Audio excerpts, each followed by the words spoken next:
Olá! E se a gente pudesse simplesmente conversar com os nossos dados, sabe? Em português mesmo, e receber respostas de vários sistemas de uma vez só? A nossa análise de hoje vai fundo em como a inteligência artificial pode estar tornando isso uma realidade. Vamos começar com uma frustração que, olha, muita gente que trabalha com dados conhece bem. Tentar extrair uma informação de um sistema quase nunca é tão simples quanto só fazer uma pergunta. Mas por que existe essa barreira toda? A resposta está na diversidade. É que os nossos dados não moram num lugar só. Eles estão espalhados por tudo quanto é tipo de banco de dados. Imagina só ter que gerenciar uma equipe onde cada pessoa fala um idioma diferente, e o idioma super técnico ainda por cima. Pois é, essa é a realidade dos dados hoje em dia.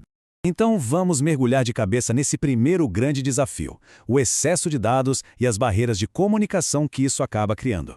E tem um nome técnico para essa ideia de usar o banco de dados certo para a tarefa certa. É persistência poliglota. Em vez de ter um único banco de dados que faz tudo mais ou menos, a gente monta um time de especialistas, cada um brilhando na sua própria área. Agora, olha que interessante o que essa tabela mostra pra gente. É exatamente esse time de especialistas. Tem o Postgres, que é o mestre dos dados bem estruturadinhos e fala a língua SQL. O MongoDB, que é o expert em documentos flexíveis. O Neo4j, que manja tudo de relacionamentos complexos com a sua linguagem, o Cypher. E o Redis, que é o velocista da turma para acesso rápido. Cada um com seu idioma. Isso quer dizer que, para ter uma resposta completa, uma pessoa precisaria ser fluente em todas essas linguagens. O que, convenhamos, é praticamente impossível. Certo. Então como a gente faz essa equipe multilingüe trabalhar junta sem que a gente precise virar um poliglota de banco de dados? É exatamente aí que a inteligência artificial entra em cena, como uma possível solução. A proposta é usar um modelo de linguagem grande, um LLM, para ser o nosso tradutor universal. Pensa nele como um gerente de projetos que entende a pergunta feita em português e sabe direitinho como delegar as tarefas, traduzindo as instruções para a linguagem específica de cada especialista do time. E o processo todo funciona em 5 passos bem lógicos. Primeiro, alguém faz uma pergunta normal, em linguagem natural. Daí, o LLM traduz isso para um plano técnico, direciona as instruções para os bancos de dados certos que executam as tarefas. E por fim, o LLM pega todos esses pedaços de resposta e junta tudo numa única resposta, clara e coerente.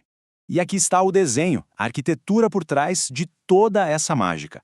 Lá em cima, a pergunta em português. Lá na base, o nosso time de bancos de dados especialistas. E no meio, funcionando como o cérebro da operação, está o LLM, fazendo a tradução, o roteamento e juntando tudo no final. Ok, a teoria é ótima, né? Mas e na prática? No mundo real, como isso se sai? Para descobrir, a pesquisa colocou esse sistema à prova num cenário bem complexo e real, a análise de dados de trânsito da cidade de Nova York.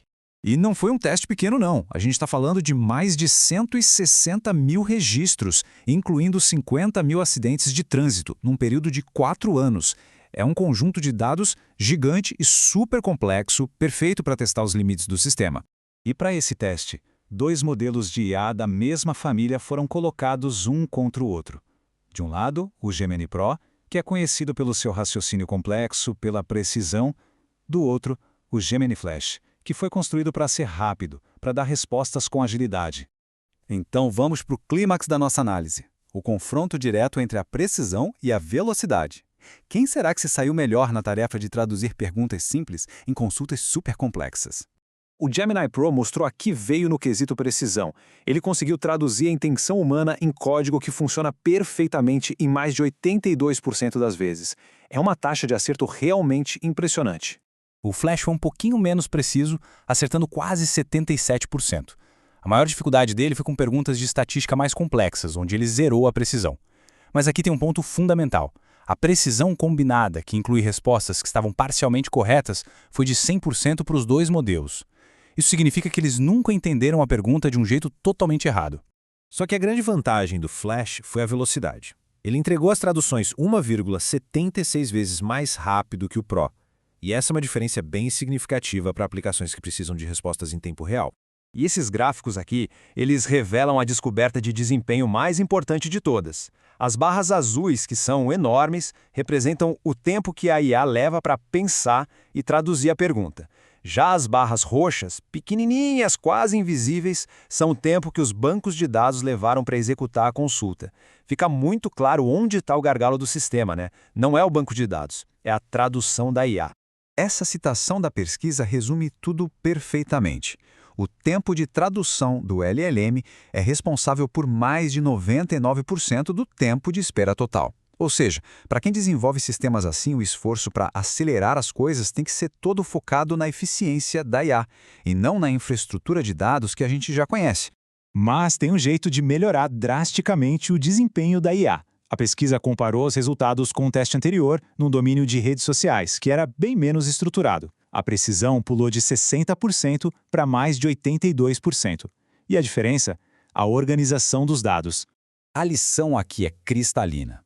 Dar para a IA um esquema de dados bem definido, com regras e relações claras, é como entregar um mapa super detalhado para um tradutor. A ambiguidade some e a precisão vai lá para cima. Para quem constrói sistemas de dados, isso significa que investir tempo na organização e na documentação dos dados dá um retorno gigantesco na performance da IA. Bom, vamos para a nossa sessão final para a gente amarrar tudo isso. No fim das contas, o que todas essas descobertas significam para o futuro da análise de dados? 4 pontos principais se destacam aqui. Primeiro, o dilema entre precisão e velocidade é real. Os times vão ter que escolher a ferramenta certa para cada trabalho. A gente precisa de respostas instantâneas ou de respostas perfeitas. Segundo, a tradução da IA é o gargalo, e isso direciona todos os esforços de otimização para os modelos de linguagem. Terceiro e muito importante, a estrutura é essencial. A boa e velha governança de dados é mais importante do que nunca na era da IA. E por último, a IA mostrou uma compreensão robusta, um sinal muito promissor de que a tecnologia está no caminho certo. O que essa pesquisa sugere é que a gente está se aproximando muito rápido de um futuro onde a barreira entre a linguagem humana e a complexidade dos dados pode de fato desaparecer. A grande questão que fica não é se isso vai acontecer, mas sim quão rápido a gente vai chegar lá.